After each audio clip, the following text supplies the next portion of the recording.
ಆಯೋಗದ ಟ್ರೆಂಡ್ ನಲ್ಲೂ ಕೂಡ ಬಿಜೆಪಿಗೆ ಸರಳ ಬಹುಮತ ಅಂತ ಹೇಳ್ತಾ ಇದ್ದಾರೆ. ಬಿಜೆಪಿ 37, ಆಪ್ 20 ಸ್ಥಾನಗಳಲ್ಲಿ ಲೀಡನ್ನ ಪಡೆದುಕೊಳ್ಳುತ್ತಾ ಇದೆ. ಸ್ವಲ್ಪ ಅವರು ಒಂದು ಅರ್ಧ ಗಂಟೆ ಸ್ವಲ್ಪ ನೋಡಿ ಆಮೇಲೆ ಹಾಕ್ತಾ ಇರ್ತಾರೆ ಲೆಕ್ಕಾಚಾರಗಳು. ಉಳಿದೇನಾಗುತ್ತೆ ಅಂತಂದ್ರೆ ಬೂತ್ಗಳಲ್ಲೇನೆ ರೌಂಡ್ಸ್ಗಳು ಕೌಂಟ್ ಮಾಡಬೇಕಾದ್ರೆ ರಿಪೋರ್ಟರ್ಸ್ಗಳು ಎಲ್ಲ ಇರ್ತಾರೆ. ಹಾಗಾಗಿ ನಮಗೆ ಬೇಗ ಸಿಗುತ್ತೆ. ಸ್ವಲ್ಪ ಅವ್ರು ಅಪ್ಡೇಟ್ ಮಾಡಬೇಕಾದ್ರೆ ಚುನಾವಣೆಗೆ ಅಧಿಕೃತವಾಗಿ ಆಗ್ತಾ ಇರ್ತಾರೆ. ಪ್ರಚಂಡ ಬಹುಮತದತ್ತ ಈಗ ಬಿಜೆಪಿ, ದೆಹಲಿಯ ಬಿಜೆಪಿಯಲ್ಲಿ ಈಗ ಸಿಎಂ ಚರ್ಚೆ ಈಗ ಶುರುವಾಗಿದೆ. ಮುಖ್ಯಮಂತ್ರಿ ಯಾರು ಅಂತ ಕೇಂದ್ರದ ನಾಯಕರು ನಿರ್ಧರಿಸುತ್ತಾರೆ. ಯಾಕಂದ್ರೆ ಅಲ್ಲಿ ಅನೌನ್ಸ್ ಮಾಡಿಲ್ಲ ಸಿಎಂ ಅಭ್ಯರ್ಥಿ ಯಾರು ಅಂತ ಹೇಳಿ. ಎಕ್ಸಾಕ್ಟ್ಲಿ. ಸೊ ಹಾಗಾಗಿ ಈಗ ಯಾರನ್ನ ಮಾಡಬಹುದು ಅನ್ನುವಂಥದ್ದು ಅದೊಂದು ತಲೆನೋವು ಆಗುತ್ತೆ. ಈಗ ಫೈನಲಿಸ್ಟ್ ಎಲ್ಲ ಆದ ನಂತರ ಆಪ್ ನಾಯಕರು ಜೊತೆಗೆ ಈಗ ಜನತೆಗೆ ದ್ರೋಹ ಎಸಗಿದ್ರು ಅನ್ನುವಂತ ಮಾತನಾಡಿದ್ದಾರೆ. ಜನ ಈಗ ತಕ್ಕ ಪಾಠ ಕಲಿಸಿದ್ದಾರೆ ಅಂತ ಸಚ್ದೇವ್ ಹೇಳುತ್ತಾ ಇದ್ದಾರೆ. ಪ್ರಚಂಡ ಬಹುಮತದತ್ತ ಬಿಜೆಪಿ ದಾಪಗಾಲನ ಇಡ್ತಾ ಹೋಗ್ತಾ ಇದೆ. ನಮ್ಮ ಜೊತೆಗೆ ಅತಿಥಿಗಳಿದ್ದಾರೆ, ಮಾತಾಡಿಸೋಣ. ಈಗಾಗಲೇ ಮಾತಾಡಿಸ್ತಾ ಇದ್ವಿ. ಈಗ ಕಾಂಗ್ರೆಸ್ನಿಂದ ಪ್ರಕಾಶ್ ರಾಠೋಡ್ ಅವರು ಕೂಡ ಸೇರ್ಕೊಂಡಿದ್ದಾರೆ. ನಮಸ್ತೆ, ಕಾರ್ಯಕ್ರಮಕ್ಕೆ ಸ್ವಾಗತ ಸರ್. ಕಾಂಗ್ರೆಸ್ಗೆ ಒಂದಿಷ್ಟು ಸಮಾಧಾನ ಪಡ್ಕೊಳ್ಬಹುದಾ? ಅಟ್ಲೀಸ್ಟ್ 2 ಚುನಾವಣೆಗಳಲ್ಲಿ 0-0 ಇದ್ದೀಗ ಒಂದು ಸ್ಥಾನದಲ್ಲಾದ್ರೂ ಕೂಡ ಮುನ್ನಡೆ ಇದೀವಿ ಅಂತ ನೋಡಿ. ಕಾಂಗ್ರೆಸ್ಸು ಅಲ್ಲಿ ನಾವು ಕಳೆದಿರುವಂಥ ಏನು ವೋಟ್ ಬ್ಯಾಂಕ್ ಇತ್ತು, ಅದರ ಜನರ ವಿಶ್ವಾಸ ಇತ್ತು, ಅದು ಕಳ್ಕೊಂಡಿದ್ವಿ. 2 ಚುನಾವಣೆ ಆಯ್ತು. ಈಗ ಈ ಚುನಾವಣೆಯಲ್ಲಿ ನಾವು ಪ್ರಯತ್ನ ಮಾಡಿದ್ದೀವಿ.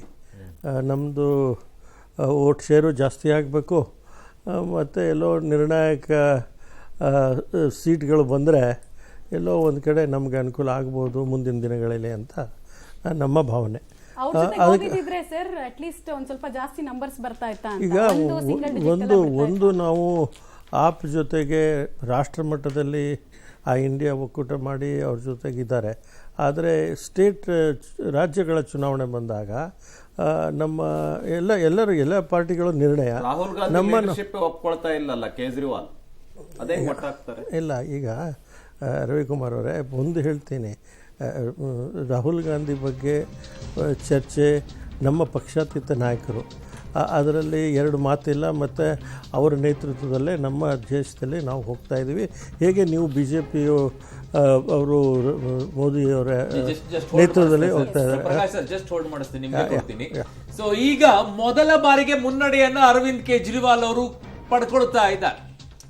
ಇಲ್ಲಿಯವರೆಗೂ ಹಿನ್ನಡೆಯನ್ನೇ ಅನುಭವಿಸ್ತಾ ಇದ್ದಿದ್ದವರು ಈಗ ಮುನ್ನಡೆಯನ್ನ ಸಾಧಿಸಿದ್ದಾರೆ ಕೇಜ್ರಿವಾಲ್ ಅವರು. ಅದು ದೊಡ್ಡ ಮಾರ್ಜಿನ್ ಅಲ್ಲ, 254 ಮತಗಳು. ಇನ್ನು ಎಷ್ಟು ರೌಂಡ್ಸ್ಗಳಿದೆ, ಇನ್ನು ಎಷ್ಟು ವೋಟ್ಸ್ಗಳು ಬಾಕಿ ಇದೆ ಕೌಂಟಿಂಗ್ ಅನ್ನೋದ್ರ ಮೇಲೆ ಗೊತ್ತಾಗುತ್ತೆ. 254 ಬಹಳ ದೊಡ್ಡ ವ್ಯತ್ಯಾಸ ಏನು ಅಲ್ಲ. ಅದು ಬೇಗ ಇನ್ನೊಂದು ರೌಂಡ್ ಅಲ್ಲಿ ವಾಶ್ಔಟ್ ಆಗುವಂತ ಸಾಧ್ಯತೆನೂ ಇದೆ. ಕಾರಣ ಅವಾಗಲೇ 7,000ಕ್ಕಿಂತಲೂ ಹೆಚ್ಚು ಮತಗಳ ಹಿನ್ನಡೆಯನ್ನ ಅನುಭವಿಸ್ತಾ ಇದ್ರು. ಅದನ್ನ ಫೈಟ್ ಮಾಡ್ಕೊಂಡು ವಾಪಸ್ ಬಂದ್ರು. ಅದ್ರ ಮೀನ್ಸ್ ಏನು ಅಂತಂದ್ರೆ, ಆ ರೌಂಡ್ಸ್ಗಳು ಓಪನ್ ಆದಾಗ ಆಮ್ ಆದ್ಮಿ ಪಕ್ಷದ ವೋಟ್ಸ್ಗಳು ಕೂಡ ಅಲ್ಲಿ ಓಪನ್ ಅಪ್ ಆಗಿದೆ. ಅಷ್ಟಾಗಿಯೂ ಕೂಡ ದೊಡ್ಡ ಮಟ್ಟದ ಲೀಡ್ ಅವರಿಗೆ ಕಾಣಿಸ್ಕೊಳ್ಳೋಕೆ ಸಾಧ್ಯ ಆಗಿಲ್ಲ. ಅವರ ವೋಟ್ ಬ್ಯಾಂಕ್ ಏನಿದೆ ಅಲ್ಲೂ ಕೂಡ ಅವರಿಗೆ ದೊಡ್ಡ ಮಟ್ಟದ ಲಾಭವನ್ನ ತಂದುಕೊಟ್ಟಿಲ್ಲ. ಹಾಗಾಗಿ ಸ್ವಲ್ಪ ಪ್ರಮಾಣದಲ್ಲಿ ತಂದುಕೊಟ್ಟಿದ್ರಿಂದನೇ 254 ಲೀಡ್ಗಳನ್ನ ಪಡ್ಕೊಳ್ಳೋಕೆ ಸಾಧ್ಯ ಆಗಿರೋದು. ಎಸ್ ಪ್ರಕಾಶ್ ಸರ್, ರಾಹುಲ್ ಗಾಂಧಿ ಅವರು ವಿಚಾರ ಹೇಳ್ತಾ ಇದ್ದಿದ್ದು. ಗಾಂಧಿಯವರು ನಮ್ಮ ಪಕ್ಷಾತೀತ ನಾಯಕರವರು ಈಗ ವಿರೋಧ ಪಕ್ಷದ ನಾಯಕರಾಗಿಯೂ ಕೆಲಸ ಮಾಡ್ತಾ ಇದ್ದಾರೆ. ಹಾಗೆ ನಾನು ಅದೇ ಹೇಳ್ತಾಯಿದ್ದೆ ರವಿಕುಮಾರ್ ಅವ್ರಿಗೆ. ಬಿ ಜೆ ಪಿ ಅವರು ಹೇಗೆ ನರೇಂದ್ರ ಮೋದಿ ಅವರಿಗೆ ನಾಯಕತ್ವದಲ್ಲಿ ಎಲ್ಲರೂ ಮುನ್ನಡೆ ಹಾಕ್ತಾ ಇದ್ದಾರೆ, ಅದೇ ಥರ ನಮ್ಮ ಪಕ್ಷವು, ನಮ್ಮ ಪಾರ್ಟಿ ಅವರ ನೇತೃತ್ವದಲ್ಲೇ ನಾವು ಹೋಗ್ತಾ ಇದ್ವಿ. ಇವತ್ತು ಈ ಚುನಾವಣೆಯಲ್ಲಿ ಎಲ್ಲ ಕೇಳ್ತಾ ಇದ್ದಿದ್ದು ಪ್ರಶ್ನೆ ಅದಲ್ಲ. ಅವ್ರು ಕೇಳ್ತಾ ಇದ್ದಿದ್ದು ರಾಹುಲ್ ಗಾಂಧಿ ಅವರನ್ನೇ ನಾಯಕ ಅಂತ ಒಪ್ಕೊಳ್ಳೋಕೆ ಕೇಜ್ರಿವಾಲ್ ತಯಾರಿಲ್ವಲ್ಲ. ಲೋಕಸಭೆಯಲ್ಲೂ ಒಂದ್ ರೀತಿಯಾಗಿರುತ್ತೆ, ವಿಧಾನಸಭೆ ಬಂದಾಗ ನಾವು ಸಪರೇಟ್ ಆಗಿ ಹೋಗ್ತೀವಿ ಅಂತಾರೆ. ಹಿಂಗೆ ನಿಮ್ಮನ್ನ ಜನ ನಂಬಬೇಕು ಅಂತ ಇಲ್ಲ. ಈಗ ಒಂದು ನಾಯಕತ್ವಕ್ಕೆ ಇಂಡಿಯಾ ಒಕ್ಕೂಟದಲ್ಲಿ ನಾವೆಲ್ಲ ನಮ್ಮ ಪಕ್ಷಗಳ ನಾಯಕರ ಜೊತೆಗೆ ಸೇರಿನೇ ಆ ಒಕ್ಕೂಟ ಆಗಿದೆ.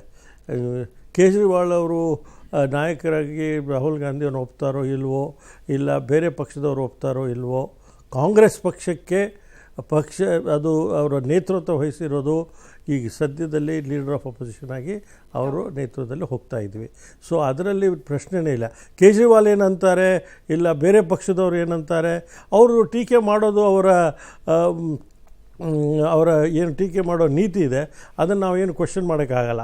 ಆದರೆ ಈ ದೇಶದ ಜನ ಹಿಂದಿನ ಲೋಕಸಭೆ ಚುನಾವಣೆಯಲ್ಲಿ ರಾಹುಲ್ ಗಾಂಧಿ ಅವರು ಮಾಡಿರುವಂಥ ಭಾರತ್ ಜೋಡೋ ಯಾತ್ರೆಗೆ ಮನ್ನಣೆ ಕೊಟ್ಟು ನಮ್ಮ ಸಾಕಷ್ಟು ಮುನ್ನಡೆ ನಮ್ಮ ದೇಶದಲ್ಲಿ ಕಾಂಗ್ರೆಸ್ ಪಕ್ಷ ಮಾಡಿದೆ. ರವಿಕುಮಾರ್ ಅವರು ಹೇಳ್ತಾ ಇದ್ದಿದ್ದು ಈ ಬಾರಿ ದೆಹಲಿಯಲ್ಲಿ ಗೆದ್ದಿದೀವಿ ಇದೆಲ್ಲ ಮೋದಿ ಅವರಿಂದ ಅಂತ ಹೇಳ್ತಾ ಇದ್ರು. ಹಂಗಿದಾಗ 2015-19 ಸೋತಾಗಿ ಯಾಕೆ ಹೇಳಲಿಲ್ಲ ಅಂತ ಕೇಳಿದೆ.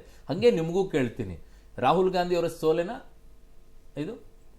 ಇದು ರಾಹುಲ್ ಗಾಂಧಿ ಅವರಲ್ಲ ಅಂತಲ್ಲ ನೋಡಿ, ಅದು BJP ಪಕ್ಷ ಆಗಲಿ, ಕಾಂಗ್ರೆಸ್ ಪಕ್ಷ ಆಗಲಿ, ಆಮ್ ಆದ್ಮಿ ಪಕ್ಷ ಆಗಲಿ, ಒಬ್ಬರು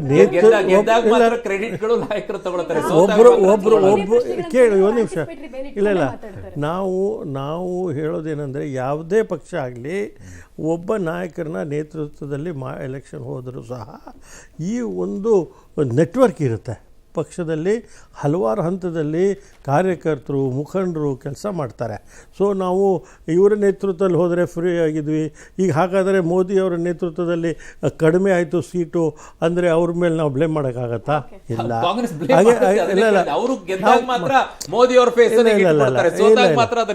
ನೋಡಿ, ಎರಡು ಚುನಾವಣೆಯಲ್ಲಿ ಗೆದ್ದಿ ಮೋದಿಯವರ ನಾಯಕರತ್ವ ಅಂಥೇಳಿ ಇಡೀ ದೇಶ ನಂಬಿದೆ. ನಮಗೂ ಅಷ್ಟೇ ಪಾರ್ಲಿಮೆಂಟಲ್ಲಿ ಚೆನ್ನಾಗಿ ಮಾಡಿದ್ದೀವಿ ಅಂತ ಹೇಳಿ ನಮಗೆ ರಾಹುಲ್ ಗಾಂಧಿ ಅವ್ರ ನಾಯಕತ್ವದಲ್ಲಿ ನಾವು ನಂಬ್ತೀವಿ. ಆಮ್ ಆದ್ಮಿ ಪಾರ್ಟಿಯವರು ಕೇಜ್ರಿವಾಲ್ ಅವ್ರ ನಾಯಕತ್ವದಲ್ಲಿ ನಂಬ್ತಾರೆ. ಅದ್ರ ಬಗ್ಗೆ ಚರ್ಚೆ ನಾನು ಅನವಶ್ಯಕತೆ ಅಂತ ನಾನು ಭಾವಿಸ್ತೀನಿ. ಡಾಕ್ಟರ್ ಸತೀಶ್ ಅವರೇ, ಇಂಡಿಯಾ ಅಗೇನ್ಸ್ಟ್ ಕರಪ್ಷನ್ ಅಂತ ನಿಮ್ಮ ಪಾರ್ಟಿ ಎಮರ್ಜ್ ಆಗಿತ್ತು. ಬಟ್ ಕರಪ್ಷನ್ ಆರೋಪ ಬರ್ತಾ ಇದ್ದ ಹಾಗೆ ಜನ ನಿಮ್ಮನ್ನ ದೂರ ಇಡೋ ನಿರ್ಧಾರಕ್ಕೆ ಬಂದ್ರು ಅಂತ ಅನಿಸ್ತಾ ಇದೆ ಈ ಟ್ರೆಂಡ್ ನೋಡ್ತಾ ಇದ್ರೆ? ಇಲ್ಲ, ನಾನು ಹೇಳಿದ್ನಲ್ಲ ಫಲಿತಾಂಶ ಚೇಂಜ್ ಆಗುತ್ತೆ, ಕಾದ್ ನೋಡಿ, ನಮಗೆ ವಿಶ್ವಾಸ ಇದೆ. ನಾನು ಹೇಳಿದ್ನಲ್ಲ, ಈಗಾಗಲೇ ಕಂಟಿನ್ಯೂ ಮಾಡಲಿಲ್ಲ ನಾನು ಆಗ್ಲೇ. ನಿಮಗೆ ಒಟ್ಟಾರೆ ಸಿಸ್ಟಮ್ಮು, ಪಕ್ಷಗಳು ಒಂದು ಮಾದರಿ ರಾಜಕಾರಣವನ್ನ ತಂದುಕೊಟ್ಟಂತ ಪಕ್ಷನ ಮುಗಿಸ್ಕೊಳ್ಳಕ್ಕೆ ಒಂದ್ ಕಡೆ ನಿಂತಿದೆ. ನೀವು ಅಷ್ಟು ಸುಲಭ ಅಲ್ಲ ಇವತ್ತು ರಾಜಕಾರಣ. ನಾನು ಏನು ಹಣ ಇಲ್ದಂಗೆ ಹೋಗಿ ನಿಂತ್ಕೊಂಡು ಮಾಡ್ತೀನಿ ಅಂದ್ರೆ ಹುಚ್ಚ ನಿನಗೆ ಅಂತಾರೆ. ಮತ್ತೆ ಇನ್ನೊಂದು ಇಲ್ಲ ಅಂತೀರಾ, ಶೀಶ್ ಮಹಲ್ನ ಕಟ್ಕೊಂಡಿರ್ತೀರಾ? ಅಲ್ಲ ಮೇಡಮ್, ನೀವು ಅವ್ರ ತರನೇ ವಿರಾಮ ತಗೊಂಡು ವಾಪಸ್ ಬರ್ತೀನಿ ನಿಮ್ಮ ಹತ್ರ. ವಾಪಸ್ ನಿಮ್ಮ ಹತ್ರನೇ ಬರ್ತೀನಿ. ಬಹಳ ಇಂಪಾರ್ಟೆಂಟ್ ಇದೆ ನೀವು ಮಾತನಾಡಿರುವಂತ ಮಾತು.